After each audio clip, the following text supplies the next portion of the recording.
Good morning, children. We'll continue with the chapter Individual and Society. In this chapter, we have already studied the meaning of society, its characteristics, then the rural society, and now our last topic is urban society. So, what is meant by urban society?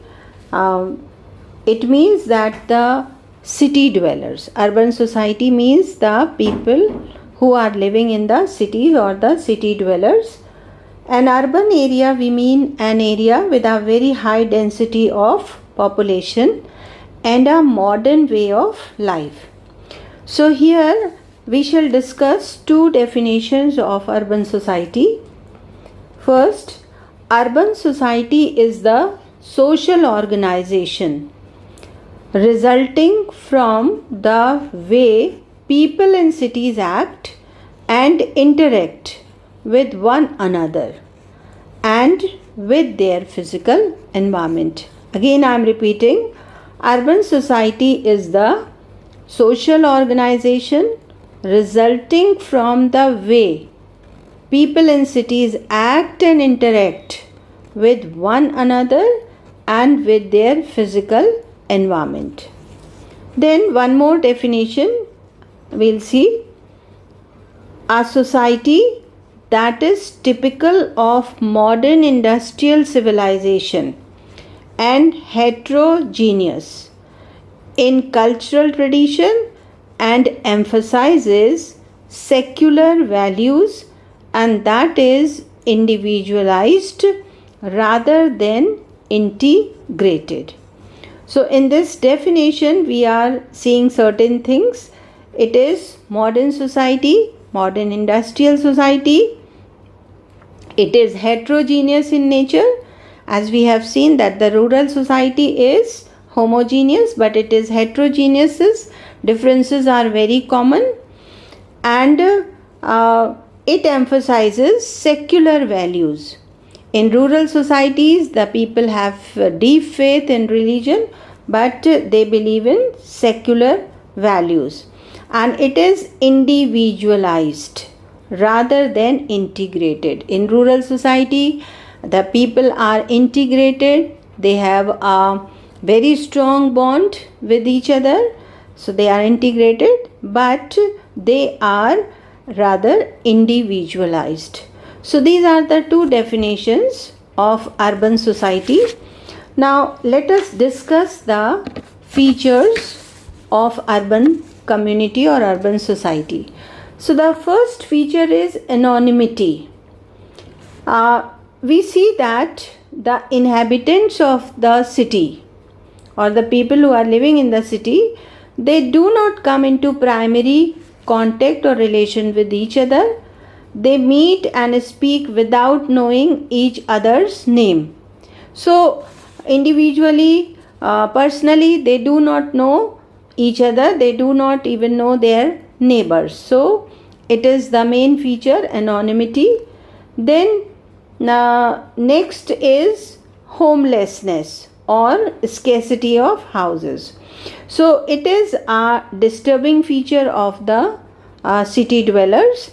The house problem in a big city is very acute, and many low class people pass their nights on pavements. Why they do this? Because there is scarcity of the residences, the homes. Then class extremes. It is another feature. So in a city are found the richest as well as the poorest people. So both extremes are found. The people rolling in luxury and living in a grand mansions, as well as the people living on the pavements and hardly getting 2 meals a day. So both kind of people, means the extremes are found. These are called the class extremes, are found in the urban societies. Then social distance. Social distance is a product of anonymity and heterogeneity. The city dwellers feel lonely. There is masking of one's true feeling, and most routine social contacts are impersonal. Formal politeness takes the place of genuine friendliness. So it is called social distance. And then next is secondary relations exist. The urban community or society is characterized by secondary relations.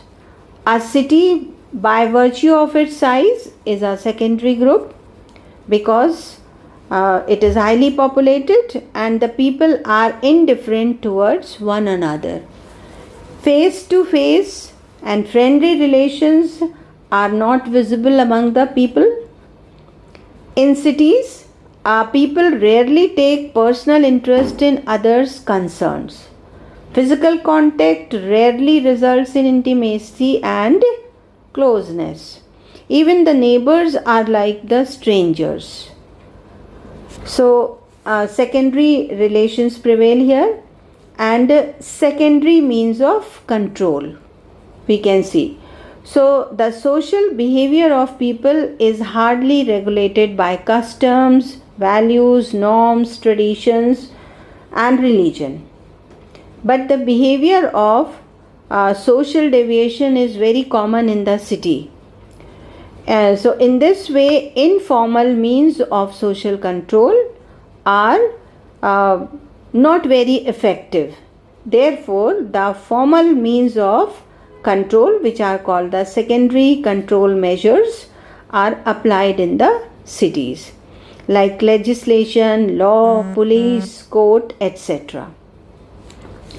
Next is large scale division of labor. So we have seen that in the rural society, the main occupations are the primary occupations where division of labor is not needed. But in the cities, the people believe in specialization, so a large scale division of labor can be seen. So work is divided here among people on the basis of interest, talents, qualifications, efficiency and opportunity, age, sex, etc. So we can see division of labor. And next is large scale social mobility. An urban society is characterized by intense social mobility. The people wants to get more and more achievements. From one status they want to go to another higher status. So here in this urban community, large scale social mobility is found. And the last point here is individualization. In cities, people are more individualistic in their attitudes and behavior. They are less sympathetic and they are more self-centered. They think for themselves only. And they are more formal also in nature. So, the city dwellers takes this independent decisions on matters like education, marriage, occupation, etc. They do not think for their own group like family or their own community, but they are more selective in their choice and they are more individualistic in their preferences. So all these are the features of urban community. Now these urban communities also have some problems like the rural society. These urban societies also face some problems, or we can say these are the disadvantages of urban societies. So first is absence of primary relations. The people do not have primary relations. They are indifferent towards each other. And superficial forms of politeness and manners form an individual behavior. So there is absence of primary relations. Then we have already discussed that there is predominance of individualism. These city dwellers are individualistic in nature, so they become selfish, rationalistic and calculative. Relations are commercialized. And next is lack of community feeling, because they are individualistic, so naturally they have no community feeling. So people in the cities are self-centered and rarely someone projects a we feeling. All the relations are means and to no final ends. If they work for each other, they work for because of selfish motto, otherwise they do not have any community feeling. Then absence of family life, because the city life is too busy. The people are busy in raising their standards of life, they are busy in earning the money, so there is absence of family life. They don't give sufficient time to their family members, therefore the rate of divorce and family disputes are very common. Then social control is complex and less effective in the city.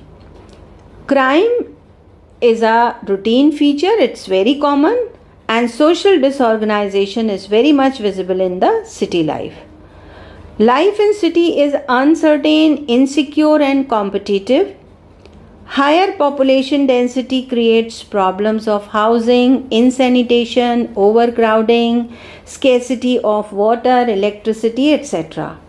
And the cities are being viewed as seed beds of sin, greed, crime, misery, right? So all these are found in the city life. So we can say that these are the main problems or disadvantages of urban life.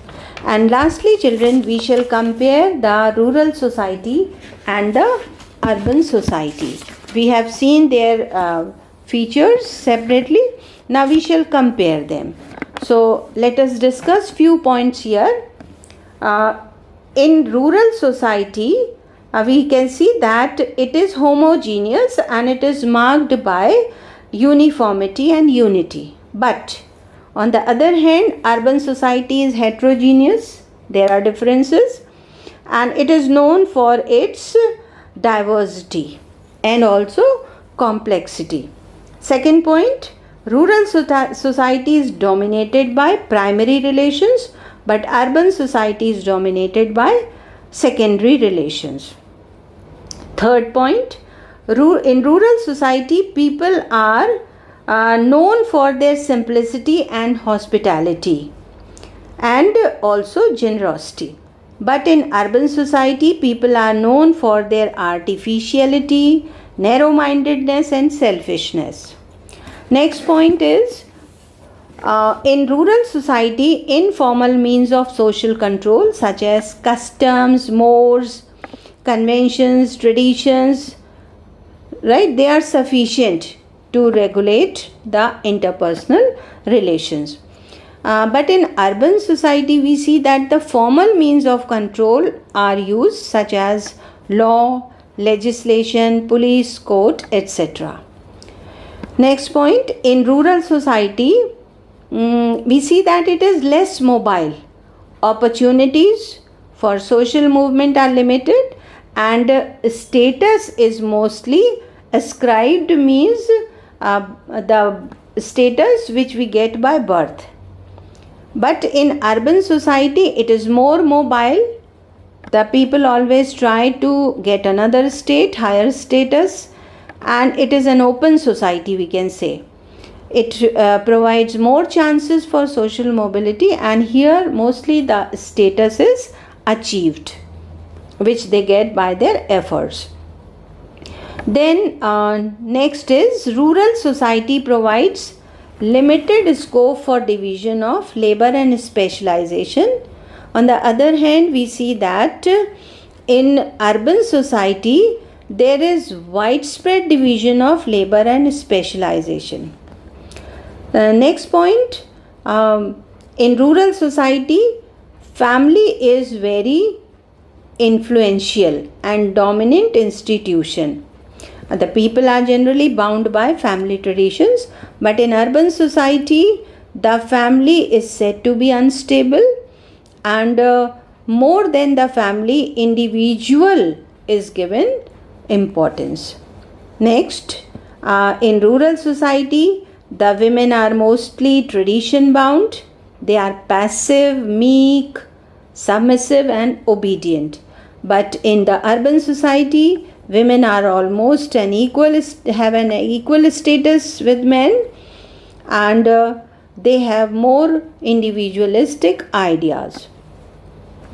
Next point, rural people are poorer, but in the urban society we see that the city dwellers, the urban people, they are richer than these rural people. And the last point here is people in rural society, people are more conservative, orthodox and dogmatic. They are sticked with the principles of religion. But here in urban society, the people are progressive and they are exposed to the modern developments in the field of science and technology. So all these are the differences between the rural society and the urban society.